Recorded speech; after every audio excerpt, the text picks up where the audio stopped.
kalian karena di dalam sesi konseling ini mempunyai aset-aset kerahasiaan. Baik, tangannya semua diangkat. Ikuti saya ya. Saya berjanji menyatakan bahwa saya mampu dan bersedia menerima dan menjaga informasi apapun baik dari saya maupun orang lain. Baik, sekian. Silakan diturunkan. Baiklah, kita masuk pada topik. Saya minta dari kalian, dari masing-masing kalian menceritakan pengalaman yang terjadi pada hari ini. Jadi saya sering merasa malas belajar karena saya lebih suka bermain bulu tangkis. Terkadang saya merasa bahwa belajar itu membosankan. Kalau saya juga itu merasa malas kalau belajar, terutama kalau pelajarannya sulit. Jadi saya lebih suka menggambar daripada belajar. Jadi saya itu merasa belajar itu tidak menyenangkan. Saya lebih senang bermain game di waktu luang. Kalau saya juga malas belajar karena ketika pelajaran itu saya tidak pahami, jadi saya tidak suka belajar. Jadi saya lebih suka memasak seperti hobi saya. Kalau saya itu sering merasa malas belajar karena saya biasa merasa kalau pelajaran itu tidak menarik. Jadi makanya saya lebih banyak menghabiskan waktu luang untuk berenang. Kalau saya juga malas belajar karena saya lebih suka menulis cerita. Saya merasa kalau menulis cerita itu lebih menarik bagi saya dibandingkan belajar. Jadi masing-masing dari kalian ini memiliki masalah belajar ya. Baik, terima kasih sudah berbagi cerita. Sekarang mari kita diskusi lebih dalam apa yang kalian rasakan saat malas belajar. Apakah ada hal yang mempengaruhi rasa malas dari kalian? Saya merasa bersalah setelahnya karena nilai saya menurun. Tapi saya benar-benar menyukai permainan bulu tangkis. Kalau saya merasa stres dan cemas kalau nilai saya jelek, tetapi saya masih kesulitan untuk memotivasi diri saya untuk belajar.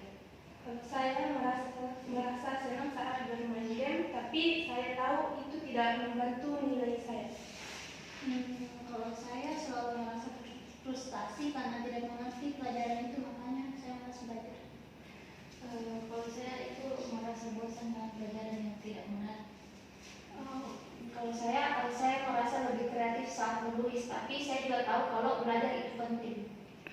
Menarik sekali. Ternyata dari kalian ada berbagai alasan yang membuat kalian itu malas belajar. Baik, mari kita sama-sama mencari solusi atau saran. Apakah ada di antara kalian yang punya ide atau saran?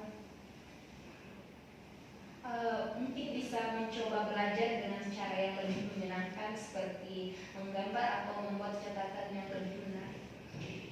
Kalau saya itu mungkin bisa mencoba belajar di tempat yang berbeda seperti taman atau di perpustakaan. Yang bagus, apakah masih ada dari kalian yang punya cara lain? Kalau dari saya, mungkin kita bisa membuat jadwal belajar. Saat kita sudah membuat jadwal belajar, kita harus konsisten atau disiplin dalam mengikutinya. Baik, ide-ide kalian itu sangat bagus. Terima kasih atas partisipasi kalian. Sebagai penutup, saya ingin membuat komitmen bersama. Mari kita coba satu cara baru untuk mengatasi rasa belajar dari kalian. Jadi kita akan bertemu lagi minggu depannya untuk berbagi pengalaman atau dan melihat apakah ada perubahan. Saya akan mencoba belajar setelah bermain bulu tangkis. Kalau saya akan membuat catatan pelajaran yang lebih menarik. Kalau saya akan mengurangi waktu bermain game dan menambah waktu belajar.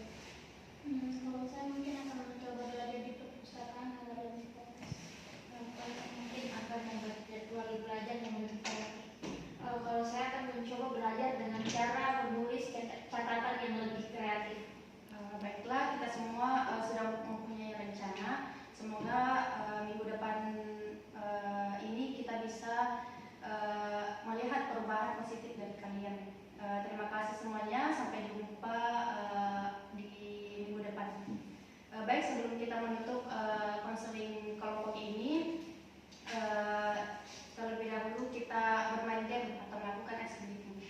Jadi semua peserta itu berdiri, lalu nanti saya akan memulai sebuah kata, semisal WC.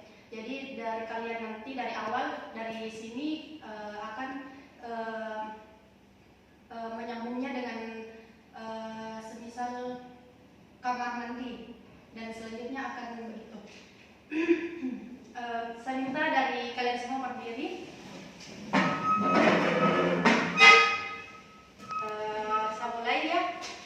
Jadi kata awalnya itu belajar, Kelas, guru, Pelajaran, perpustakaan, sekolah. Baik, terima kasih atas partisipasi dari kalian.